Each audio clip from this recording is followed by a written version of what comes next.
everybody, and welcome to Red Wings Rant, where tirades and impassioned pleas for your Detroit Red Wings. They finally have a home, and it's right here on Red Wings Rant. You know who else has a home, Mike? Patrick Kane! Yeah! Woo! Got him. Snagged him. Yeah, Mike? Suck it, Rangers. Suck it, Florida. This is the place to be. Run. Woo! Yeah. This is all the other teams in the NHL, baby. We didn't get him. Yeah. That's my sweet little teddy man right now, too. He's upstairs wailing away. He's just so excited about Patty O'Kane. He's here. Yeah. Mike, this is something I've tried to prepare myself mentally for these last few weeks. It just kept feeling like, it was getting closer and closer. I know I've been coming around a lot more than maybe September, and I was just like, an absolutely not unless we land Elias Pettersson. But we saw a hockey team, Mike, that I've labeled as a playoff contender, and there's a lot of things we're going to go over today. And today I promised myself, I promised Mike, we are going to go a little bit shorter today. This is a gift for you. I mean, come on. We're going to talk Patrick Kane. We're going live for you. We didn't want to do this. We didn't want to talk about Patrick Kane. This is all for you guys. No, This is not a Matt-centric episode. This is Matt's nightmare come to life. But I guess what I was saying was this has been going on for so long that you started to come around to it. Or at least I know, like, even looking at the Discord, which you guys, I'll do once I turn this over to Mike. I'll look for the link here so that I can get you guys all involved in the Discord too. Which, by the way, shout out Ketzel, Jared. The conversations have been popping. Butt chug. I absolutely love our Discord right now. It's a lot of fun.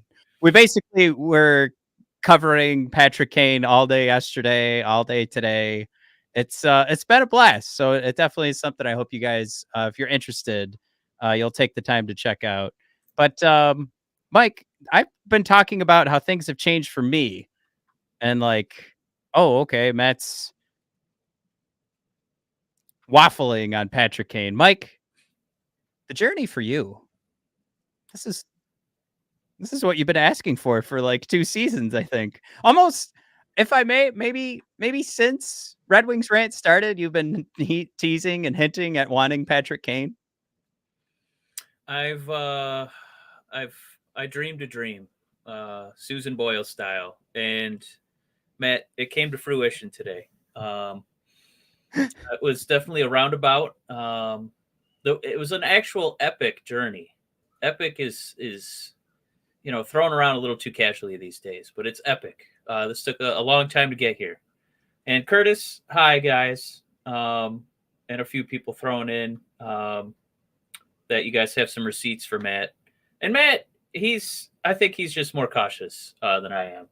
But obviously, what do we know what we're getting? We're getting a guy fresh off of hip surgery. And if we've learned anything from WWE superstar The Undertaker, it can be a little tough to come back from what he's coming back from. But I talked to some people, and I think they felt a little nauseated, mostly because of his. We're gonna try not to get into the legalities. He got out of them, okay? Most people. Hey, you know what? The legal system gave its best shot, and the bastard's free. But more people are actually nauseated by his being a Chicago native than his bumps with the law. Well, Buffalo native, played for Chicago for so many years. Yeah. Isn't he from Buffalo? A 15-and-a-half-year career in Chicago. Right. Yeah, he's born in Buffalo, New York. Yeah. Yes. Way to go, Matt. See? I got a stat right. I never get those right. Oh, no. And Dixon Sider saying Bedard's mom is now the only person to have a first-round pick come in and out of her. Well done. I don't know if you guys saw the custom jersey because of the Corey Perry news that they're going to have to hyphenate Bedard's jersey to say Bedard Perry on the back, which I thought was pretty funny, pretty clever.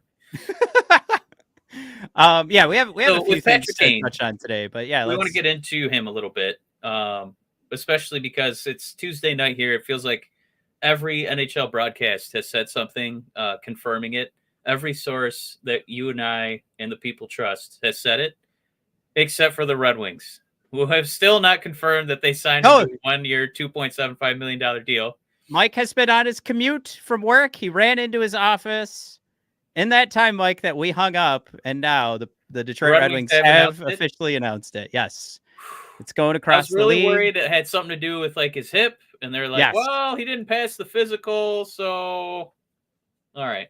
I mean, literally the second we hung up, I was like, oh man, Mike's driving. He's going to be driving through snow right now, and he's going to run into his office. And I meant to say that first, just so that we didn't run into this. But yeah, it was a scary thought. Like Mike was basically thinking like, oh no, there could be some physical issues, literally, like the physical with a doctor, let's test this boy out before we say it's official. So he picks Detroit, and then Detroit would go through the rigmarole, but he passed, right? He passed the test. Yeah, he's basically on a 1 year, I still got it deal, a Chris Jericho deal, if you will, for you wrestling fans out there. But Matt, a few people we talked to, I think it's important to mention that, I've heard some mention that, he's kind of on the downswing of his career, and it definitely feels like injuries are popping up more frequently, right? As you kind of get, in your mid to late 30s. Yep. But I mean, he did have 57 points in 73 games last season. Yep. The year before that, he did have 92 points in 78 games. The year before that, 66 in 56 games, 84 and 70. So, I mean, these are all his, past age 30 seasons. And if you guys have been here following the Red Wings, obviously that this would pace the Red Wings point-wise. Yeah, what I post for anybody who's now listening to the podcast. So, of course, we're live on YouTube. You guys who are podcast listeners, the 1,000 of you that follow us, follow along week after week. I still ask that you join us on YouTube as well.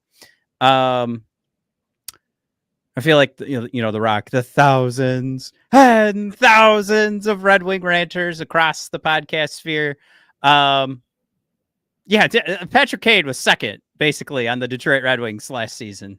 So for all the whining and complaining about his production slowing down, still would be number 2 on our team. And that's at 73 games to David Perron's 82 games where he picked up 56 points.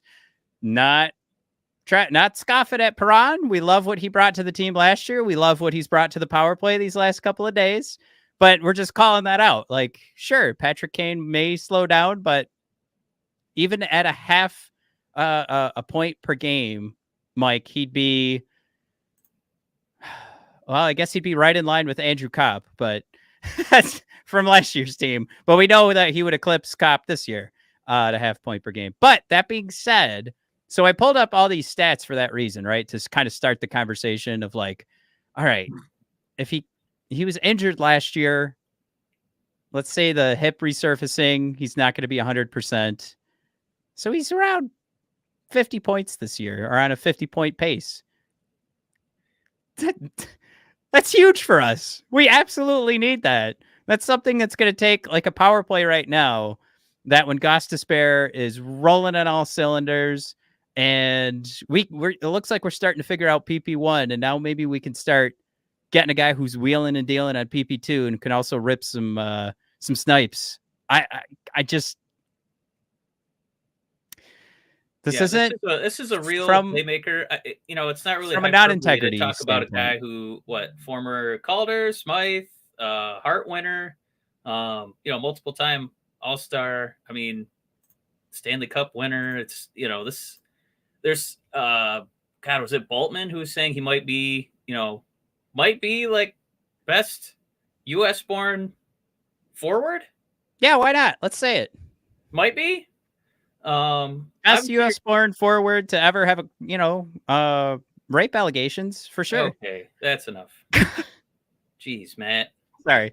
Can we celebrate a little bit today? Jeez. Yeah, no, I was coming to the point that this is a good thing.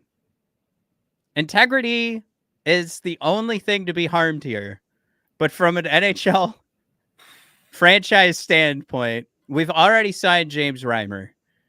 So there's zero integrity on this team. Let's just try and get in the playoffs, right, guys?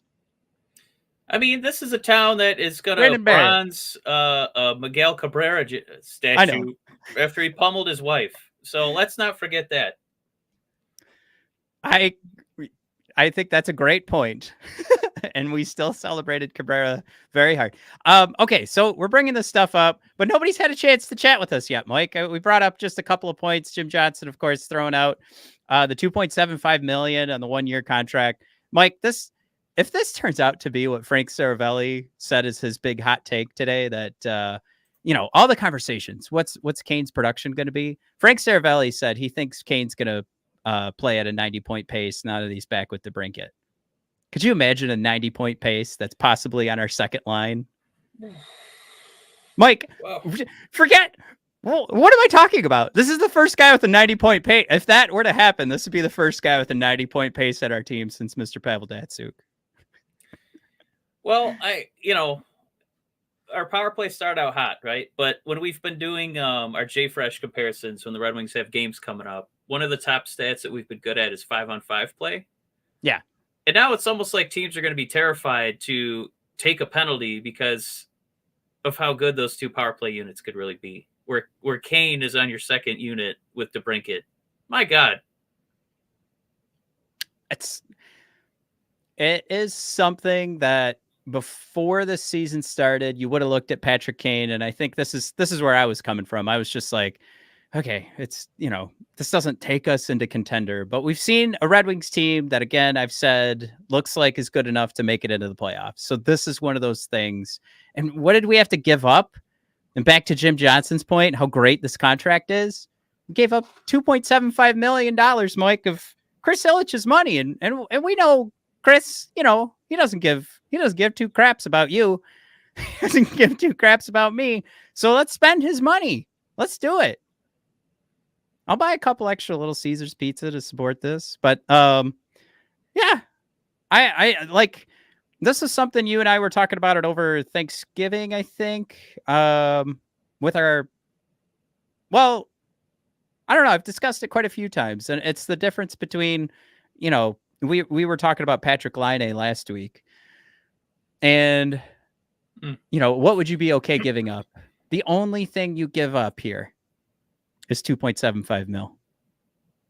And you're also and a roster spot for you Berggren fanboys, because he's only going to play for probably a game or two. He'll get sent back down. Yeah. By the way, we do have a slide on that, so we can get that out of the way. Berggren called up. Larkin out tomorrow, unlikely for Thursday. So Berggren called up purely for the roster spot while Dylan Larkin is out. And Patty Kane, as I have here from Chris Johnston, gets acclimated with the team. There isn't a set timeline for Patrick Kane. Quick little point here before we get back to the comments. He'll have to get some practice reps with the team and see how things go, but it sounds like there's a good chance it happens at some point next week. Kind of a bummer, considering our next two games are the Rangers and then the Blackhawks, but makes perfect sense. Blackhawks game. Yeah, I can't wait for that. Well, they're saying no Patrick Kane for the Blackhawks game this Thursday. So really? He's saying next week is what Chris Johnson's saying. Okay. Okay. So what do you guys think, Mike? You start talking. I'll find some. No, I had one more just kind of cool nugget. I feel like this guy, God bless him. When we got Bobby Ryan, I don't think the teams are necessarily jockeying to try and pick him up, right? It was a guy who, had a resume and, kind of was trying to rediscover himself a little bit, but I don't know if there's tons of bidding. And I bring that up just to say Patrick Kane did have suitors. Like, the other teams that wanted him were the Rangers, Panthers, a couple other big time contenders that are trying to, figure out a championship roster. And he picked this place. He picked Detroit. So, does Kane have warts? Is he maybe a little questionable on defense? I think that's, well cataloged, but his offense is so good. You're like, well, it still kind of evens out in the end. But it's to feel like the Red Wings are a destination again, I think is one of the big takeaways of what this is. He chose this team. Emily Kaplan on ESPN talking about one of the big selling points. And I know you guys might laugh when you hear this, but this coming from the man himself. Looking at Lalonde's X's and O's. He wanted to come to this team because he believed in the roster and he believed in the coach. So Matt, I know we had a couple seasons where it was a little question about, did people actually, a couple years ago want to play for the Cock, the Babster? Did they want to actually our previous Mr. Shrug coach? I know you loved his shrugs, Matt, and we used to have dedicated jokes at his expense. I'm not even going to name them because I feel bad. But to feel like Lalonde is a selling point for free agents, pretty nice feeling. That's pretty cool. Yeah. I would say this. If you think there weren't other teams that could afford $2.75 million or find a way to make that affordable, like, you're crazy. Like, that's like, to Mike's point, that this was, we were all jockeying for position. And like, one of the things that actually put the Red Wings into the conversation, like if you go back to Elliot Friedman's old conversations, was just, oh, well, the Red Wings have the cap space. And certainly we had way more cap space than who we were competing with, but these other teams could have made the space. Like, if they really wanted it. This wasn't this 2.75 million, which is going to, be prorated to 2 mil for the rest of the season. This wasn't something that was incredibly difficult for other teams to get to. So that I think to the point that he was making this choice to come to Detroit, I just want to land on the fact that this really was a choose Detroit. This was a choosing the Detroit Red Wings, choosing Derek Lalonde, choosing a team that he thinks has a good shot. And also, you throw out there too, Steve takes care of these guys, right? These guys that come in for 1-year contracts. I'm sure Goss Despair had a similar conversation. So it's just like, look, if this all goes to hell, you know what we have? Nice little trade piece for somebody to add to their power play at the trade deadline. But I don't think it's going to have to come to that. And we added our, potentially a trade deadline piece that did not cost us Marco Kasper, did not cost us Nate Danielson, Simon Edmondson, Berggren, Soderblom. Just some cap. Man, you talk about a low risk potential, like, skyrocket, reward move, man. Because the article's already starting to come out. Could this be that piece that makes the Red Wings a playoff team? I mean, we got to see the damn guy on the ice, after getting hip surgery. But, he did enough to kind of seduce our scouts. And, it sounded like it was a two-way street where he also was like, I kind of want to get the band back together with DeBrincat. We had pretty good times together, and we could rekindle that. And man, I'm pretty excited. I don't know if this is the super duper mega big time move, that we talked about, your fetish for Pettersson. It's hard to put a finger on like another super duper move that would be available and makes sense right now. I had my summer of the Maple Leafs that I was pining for, and it looks like all those guys are going to re-sign and stay in Toronto. But yeah, it's funny. I've already seen the articles that Nylander's going to sign, so they're going to drop Bertuzzi. So maybe Bertuzzi comes back to Detroit, and it's like, it's okay. It's fine. We're good. We're good. All right. Curtis aboard. Hey, Curtis, what's going on? It has been a while. Curtis throws out there. Patrick Kane arrives in Detroit the same day I did. Oh, coincidence? Jared throws out there. Weird.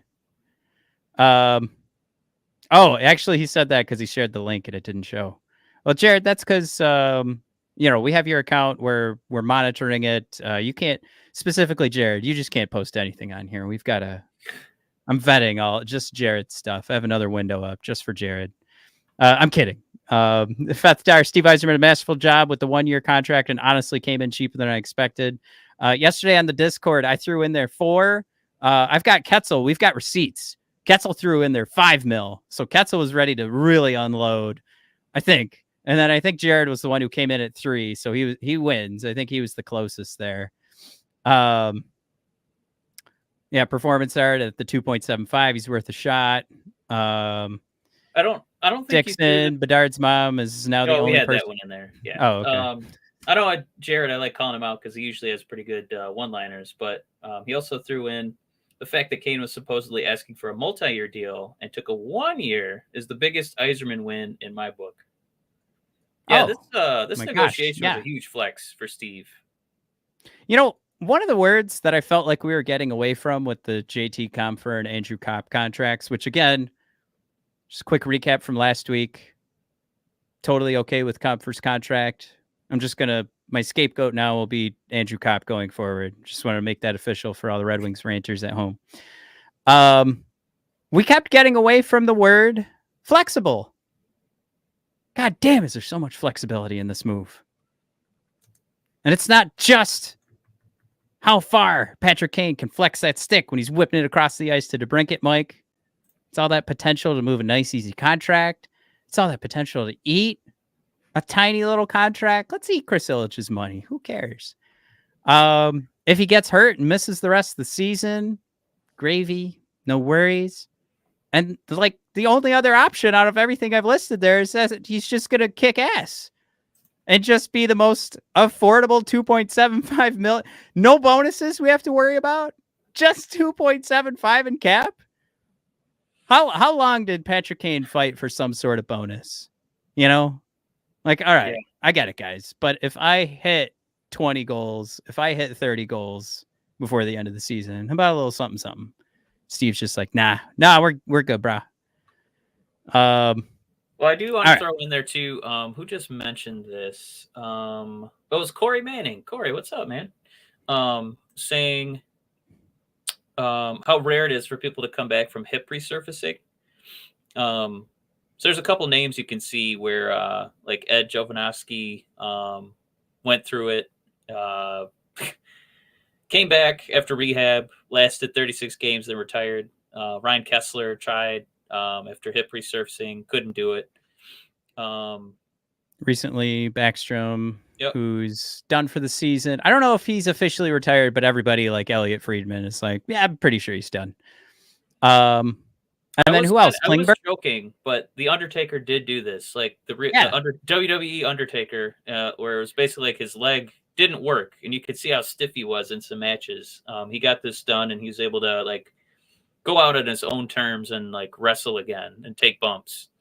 And that's a 7-foot dude, with a gigantic hip bone. So he was able to, kind of come back and again wrestle the way he wanted to wrestle. Like he was really embarrassed how he performed before that. And that injury kind of sapped him of his agility and strength and flexibility. So it's not impossible. It's tough. And I think that was one of the lines that Kane was talking about is, this is a real GD commitment to come back from this. So he worked really hard, went through all the rehab. It's not like this guy had anything else to prove. Like he just really wanted to play hockey again. That was one of the things he threw to Emily Kaplan. I guess in all of these meetings with the other teams, like, why would you go out through this? And it's because of that love of hockey. It's something we respect. Mike, speaking of WWE, speaking of Chicago, we had a guy sign off on WWE last night and say, I'm not here to make friends. I'm just here to make money. Piece of shit, CM Punk. Oh, my God. What an asshole. Mike, if there was anything to compare CM Punk joining WWE to, in real sports, it's Patrick Kane coming to the Detroit Red Definitely Wings. a controversial Chicago figure. Yeah. For sure. Very polarizing. Just And from that. Decoy, who he's so good at dropping the WWE references, also saying, and the Undertaker's brother is Kane. You can only read that as Paul Bear, Decoy. I can only read that as Paul Bear. Kane. I did want to call out because Anthony was aboard here. He's calling out to join the Discord. He's our Australian buddy. I'm not sure what time is it over there. I can't believe he's aboard. But one of our Discord members. Yeah, guys, listen to Anthony. Get in there. I'll try and share it again here. But also Jim Johnson, thank you for doing all the WWE soundtracks, by the way. Appreciate your hard work on those. Writing Undertaker was stiff in all the wrong places, and he's also stiff in all the right places. Not quite at Ric Flair level, but he did okay. Dan B throwing out there the real story being lost today that Johnny Burgers is back. Just for anybody who's joined late, we did touch on JB. I guess getting the call up while Dylan Larkin misses the next couple of games, which another hot Discord topic yesterday. We were wondering, do we even win a game if Dylan Larkin's not on the ice? So we could make this huge move for Patrick Kane and then just be, hoping we can keep our head above water until Dylan comes back this weekend. And Kane the timing is so rough because we had that 3-game win streak, and you cannot feel super confident about this team minus Larkin. Maybe Lion will continue, stopping every puck in sight, so we can win maybe a defensive battle. Well, I mean, right? That's gonna be tough with the Rangers coming up next. Might be great timing for us to go up against Chicago, who, oh man, they'll be devastated without Corey Perry. But I mean, that could be great timing right there. Let's try and line up, Lion in there. We'll get Husso in tomorrow and Lion in on Thursday. We'll be fine. Ham right now. Dan's and JJ McCarthy. Who's playing number 1 in Lark's absence? I mean, it's got to be probably Comfer. Yeah. That was I think that's what Anzar Khan was tweeting out earlier today for the lineups. Now, McCarthy's also asking how he got hurt. I think earlier in the year we saw back and neck. I think he's listed as just an upper body injury. He's day to day. But yeah, this happened earlier in the season where Dylan was missing second halves of games.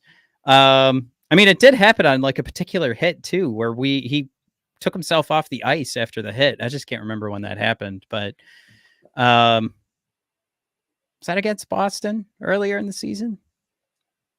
I can't remember. Somebody's got this. We've got enough Red Wings fans in the chat here. I think we were in attendance when he got whacked in the back of the head. That's kind of a sore spot for him. If he was a WWE wrestler and I was fighting Larkin, I would definitely target the back of his neck. That's a recurring thing. It's a weird recurring thing for him that it keeps happening. And people are also trying to throw the analogies out there. Where was this? Crimson. Also, I don't think I said hello to Crimson. How you doing, bud? Kane signing here feels like if Aaron Rodgers signed with the Lions. It feels like if CM Punk went back on his word for 10 years and signed with WWE again, which everything's on the table now.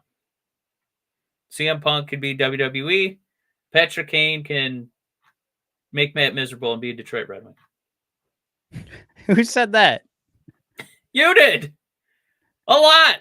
I thought somebody put in the comments just to make me miserable. No. You've said it enough, Matt. We haven't had a comment on it. Okay. Well, we talked about Patrick Kane's stats. We talked about how he compares to like our team last year. And before you dive in, Matt, Derek Hand has a question. I think a lot of us are wondering. He missed the start of the show. Does Matt like Kane now?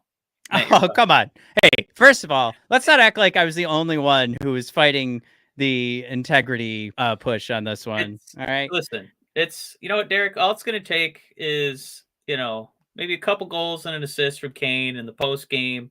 Wow, hell of a game tonight. That was a pretty impressive move on that second goal. He's like, well, I learned a lot, watching Pavel Datsyuk highlights, and Matt will be firing up, getting that Patrick Kane jersey. Don't you guys worry. It's going to happen.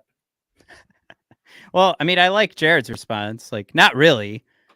Like, I'm trying to come around to it. I said earlier today I was at a minus 4,000, and I think he earned like 10 positive points in his direction when he made mention of picking the Red Wings for Derek Lalonde. But you know,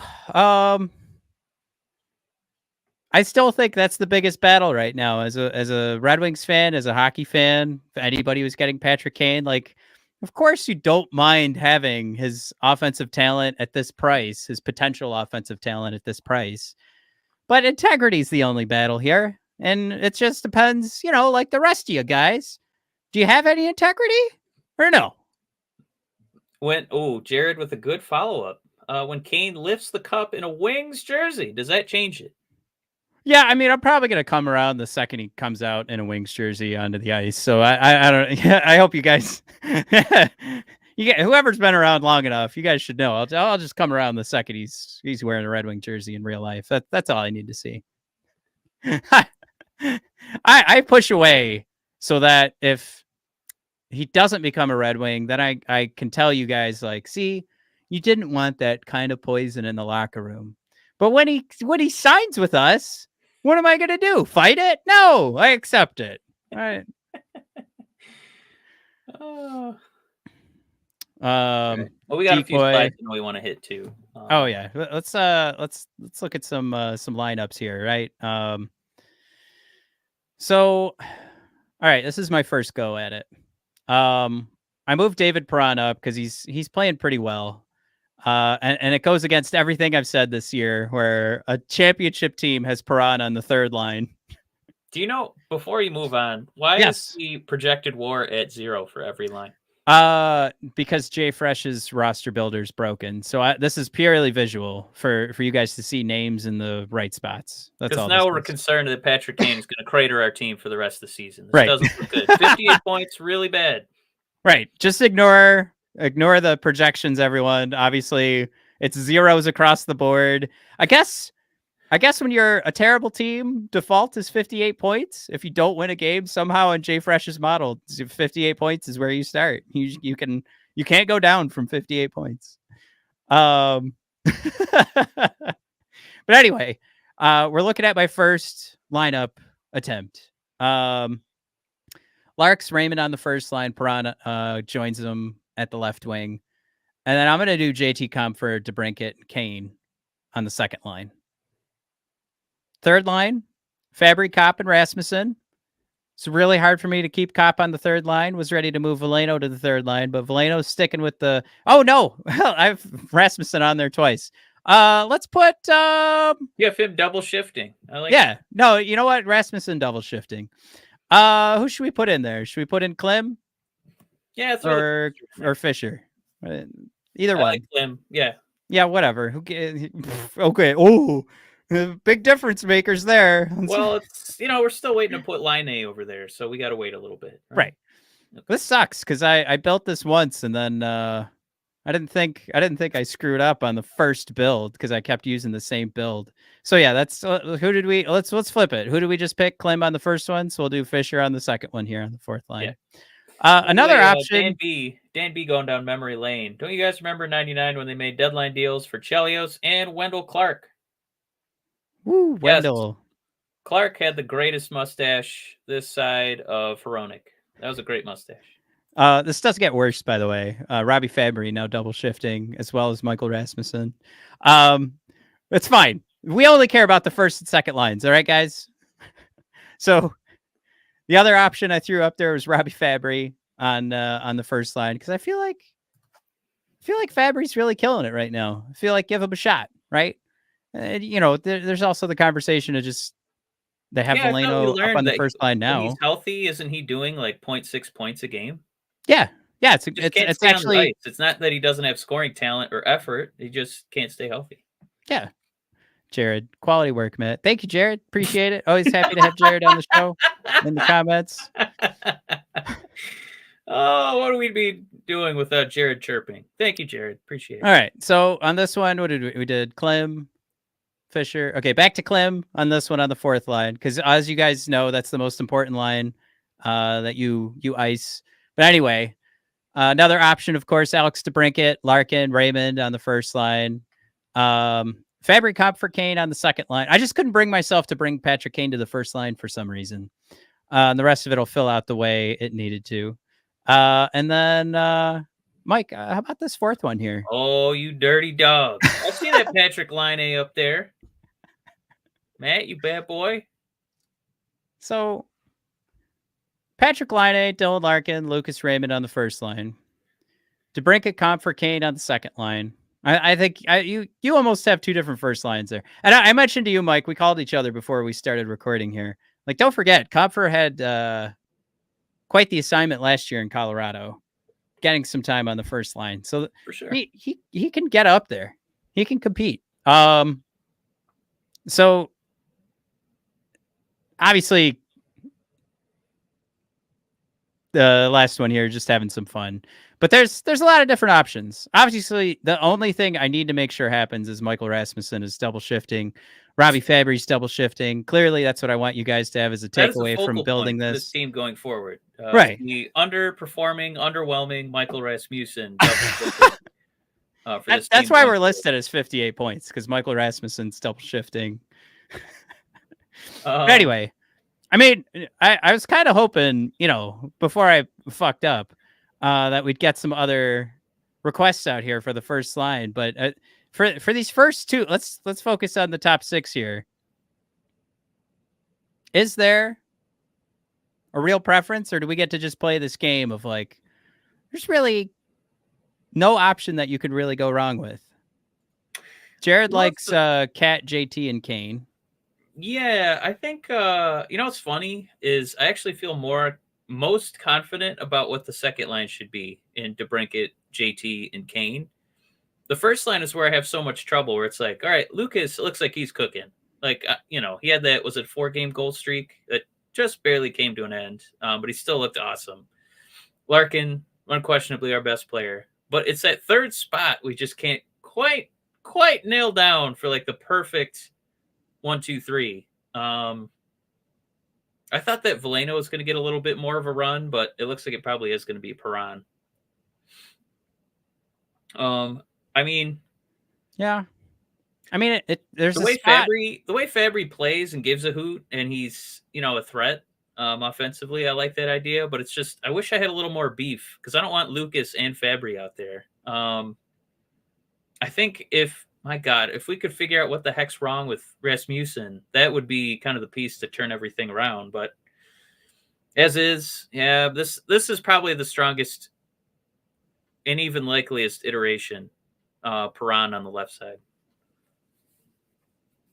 Yeah, I mean, for right now, definitely. I think it gives us the spot. Like, if we're competing, we're at the trade deadline, and there's a left winger available, I mean, we'll be on everybody's list of like upgrading, because again, Perron, he has shown us he serves a great purpose. Even right now, he's got a pretty good streak going on the power play. He's looking pretty great. But that's where I want Perron focused, right on the power play. It just kind of makes sense when you go up and down this roster. Like, Joe Veleno, fine, we got wins while he was on the first line, but I mean, were you guys watching the game just like, whoa, look at Veleno go up and down the ice? Like, did he pass the eyeball test for everyone? Did you watch him and say first liner? No. So, we could fill it out with so many different names in there, but Perron seems to make, with all the success he had last year, where he's rolling right now, seems to make most sense. By the way, for the Dan Bergeron and then Derek, they do like Sprong up there, man. I mean, explain yourself. What's with all the Sprong love? I think he's one of those like selective memory players where you remember the goal and not the gaps in between. I mean, we do all remember, like, even his first 2 goals of the season, like, they accidentally bounced off of him. So that puts Sprong a couple of home from specials. Yeah, that puts him at 3 goals so far. I mean, it's 13 points in 20 games. That's more than a half a point per game. So, I mean, it's just one of those things for me. Like I'm not forcing him into the top of the lineup. But if you guys want, you can. That's definitely not coming to mind for me first. And I do like how you put it, Mike. Like the selective memory on Sprong. But let's just call out 13 points in 20 games. Very respectable. Very good. Very, very good. Not great. Very, very good. But he's in a spot that he's successful in, right? You're going to get some hella rough matchups. And one of the big issues with Sprong right now has always been one-way player. So you're going to put that first line out there with a guy who's strictly supposed to be your helper on the offensive side and can help your bottom six put some pucks on net. Jared just threw in the oh my God, I can't talk, into the Discord, if not in the net, off the post. But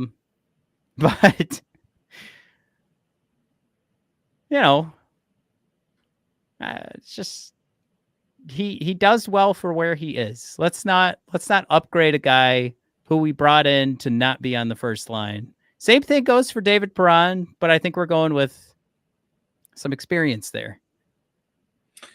There's a lot of Sprong love in here. This is I did not anticipate seeing all this love for him. And then one comment here for Veleno was our buddy Jared saying Veleno, great backup for the first line. I don't think he's ready for the full-time minutes. I agree with that, Jared. I think I was just kind of pleasantly surprised the way he had a pretty good shifts out there. So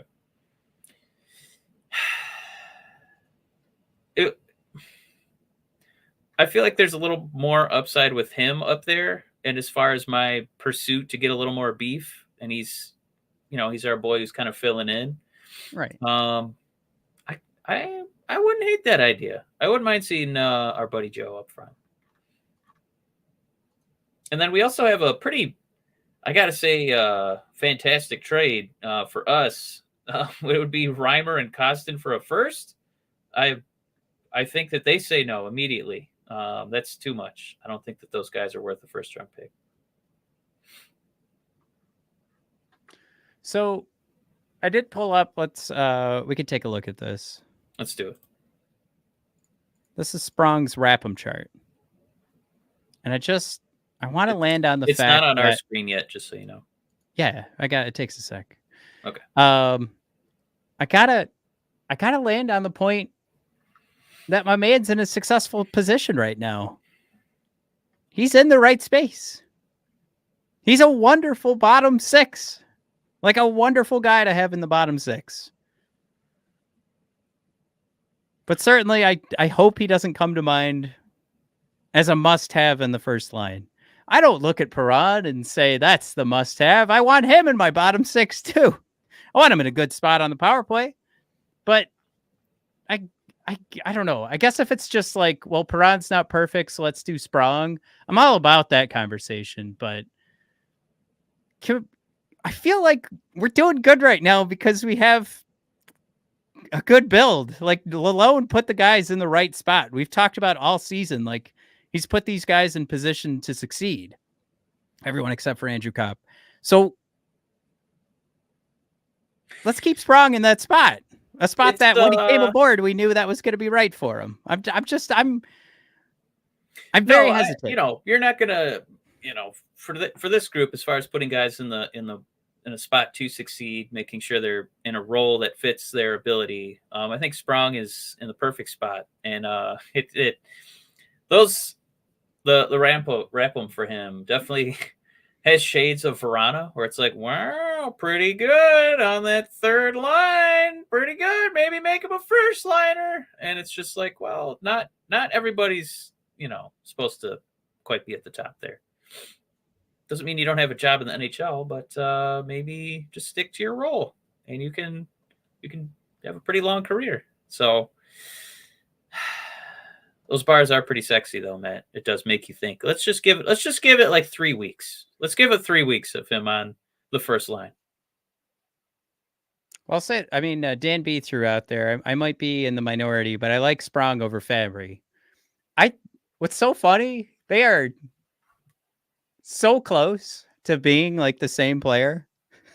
In my mind, for what you get from them, it's struggles on the defensive side, and then yeah, you get a guy that can produce on the offensive side, and on the power play, it really looks like he's got his head screwed on. Dan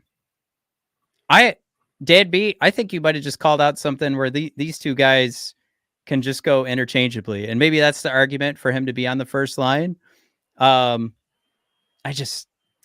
really like where Sprague's at. I don't want to touch it.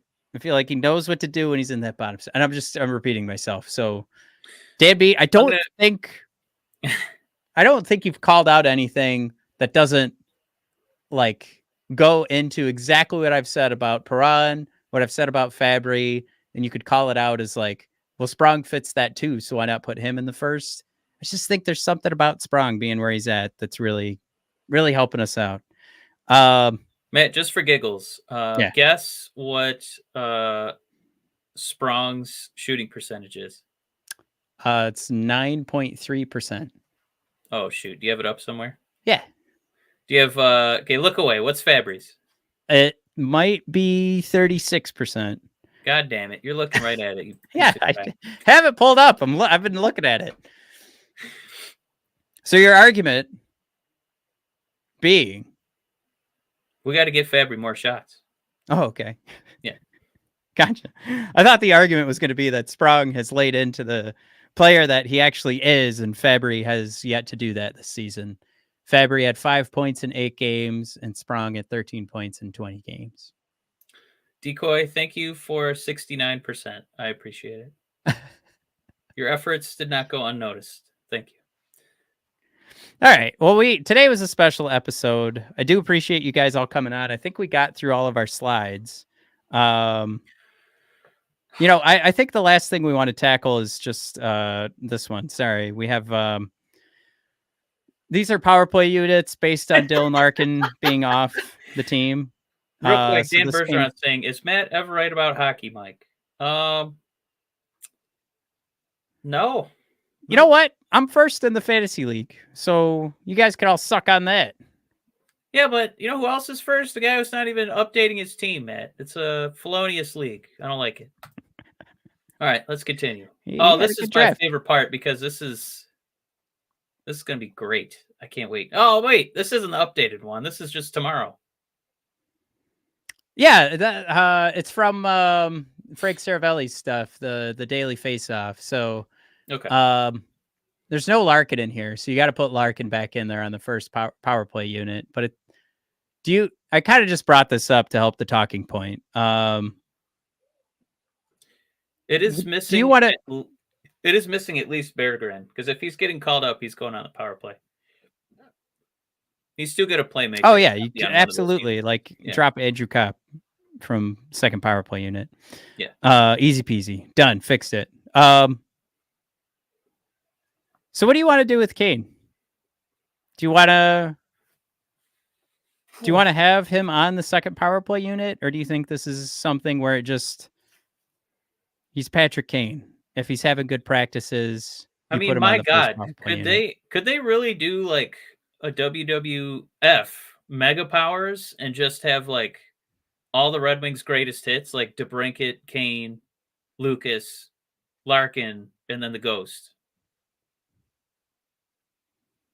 And then the second unit, you could throw in Cider on the point. Man, I put a lot of cheddar on that first line. Mo on the point. Give me Comfer, Fabry, and whatever jabronis, because I don't know who's going to take the first power play unit. We won't even need the second power play unit. They won't get a shift.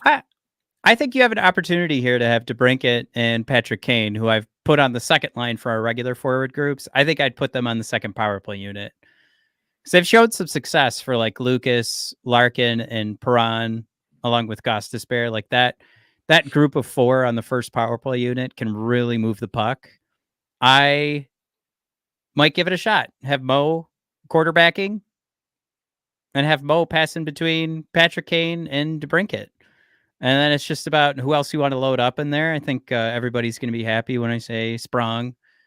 And probably like listed on here for tomorrow's game, Robbie Fabry. Man. So you're taking out Kopp and Veleno and throwing in Kane and DeBrincat. And I think if you do it that way, you've got two scary power play units. You've got like New York Rangers scary last year power play units. And that's if these cross ice passes keep connecting. It's huge asterisk, of course, but man, you got to like the way the power plays look the last couple of games, and it's not going to hurt to have DeBrincat and Kane playing together on possibly PP2. I mean, we added one dude, and it feels like the team's totally different. I can't even imagine if we, throw out a second round pick, a contract, and then a prospect for like line A. That's almost too much. Like, we'll have to start doing 5 episodes a week for all the Red Wing Kool-Aid we're going to be drinking. Jared, forgetting about Robbie Fabry. He's my center on. Jared said there's no there's no center on the second unit there, but you can make it work, my man. You can make it work. Wow, man, what a day. This isn't even like, it's not even like a dude at the peak of his powers, and it feels like the Red Wings are turning a chapter into a new chapter in this team's ascent. I'm glad we're doing this the day before the Rangers game, which we haven't really played great on TNT the last couple of years. Oh, we've gotten destroyed. Was that last Rangers game? Was it 5-0, and then we came back and got some piddly third period goals that didn't mean anything? 5-3 or something? Yeah. Yeah, and Fox is coming back tomorrow, which is great for my fantasy team. I've really been taking the hit there. I know you guys have been worried about that. It's just such a bummer that we have to wait. Like, we know what the Christmas presents are, but we don't have Larkin, we don't have Kane. Like, we got to watch some probably crushing defeats emotionally, and then our team will kind of be back at full strength. Yeah, we can grin and bear it for a week here. And then we'll have something really cool. All right, guys. Like I mentioned, we were going to try to go a little bit quicker today, just because this goes against both of our schedules. I hope we'll be on Discord. I will pop it into the regular YouTube, like not the chat, but the comments. So if you're watching now and we've already finished recording, we're not live anymore, just hit the Discord link. I'll be in there and we'll be chatting the game live. It's I don't know. I kind of wish that was I like this, and I like the Discord. I just need Twitter to go away. I need Facebook to go away. Not that we use it anymore. Yeah, that's where I want to chat with you guys, here and on Discord. Oh man, Jared? I'm giving you credit for another receipt, because we were talking about that win streak, and he's like, "Yeah, Wallman came back. Yeah, the cornerstone of this team. If we were a commercial skyscraper, for some reason the Wallman is the key, the cornerstone of this entire franchise." And then Corey thrown out there. Not looking forward to the TNT game. Yeah, I'm gonna kind of be cringing through that. Hopefully it's not another annihilation decoy acknowledging this is our kryptonite. Oh, and Derek Hand, special request, going deep cuts here. No top 10 hits for Derek, saying next episode you should talk about Axel. Send in Pelika. Who that was your must draft. That was my guy. That was my boy in the draft. You're absolutely right. I do want to pat myself on the back for that, but if I do any more of that, I might tear my rotator cuff. I was very proud of that pick happening. And he this guy looks like an assassin. I'm really pumped for him. Ketzel, hey, you are late to the game, brother. We're about to sign off. Ketzel, damn it! Shame, everyone. Shame Ketzel. Bad Ketzel. Boo. What are we looking at right now? He's got he's projected to have, according to Elite Prospects, Axel, he's got 12 points in 21 games with 8 goals and 4 assists. for in the SHL. But isn't that I thought I read online that he was in a relegated league. He's not in the top tier SHL. Am I wrong about that? Somebody confirm or deny that? That's what scared me when I read that Axel is doing great, but he's in like tier B or something. It's like, oh gosh. All right. Anyway, we'll take some time. You know what? How about I do what was asked, and I'll do some research, and we'll come up. We'll talk about it in the next episode. Decoy calling me a clown, I think, for what I just said. Anyway, Dan B, no, he's in the top league, so he's not. His team has not been relegated. So whatever I read was incorrect. Once again, Matt, wrong about hockey. Tune in to Red Wings Rant. Yeah, it works for me.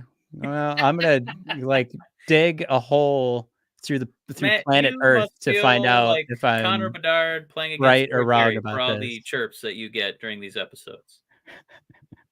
How are they ever going to skate on the same ice as opponents ever again? Man, Bedard, there's no chirp that he can come back with. It doesn't matter if he has an 8-goal, single game, NHL record. He can still be like, yeah, but I banged your mom. There's no coming back from that. That's a wrap. Poor guy. All right. Let's sail off into the sunset. Thanks again, guys, for coming aboard. We'll see you. The rest of the NHL.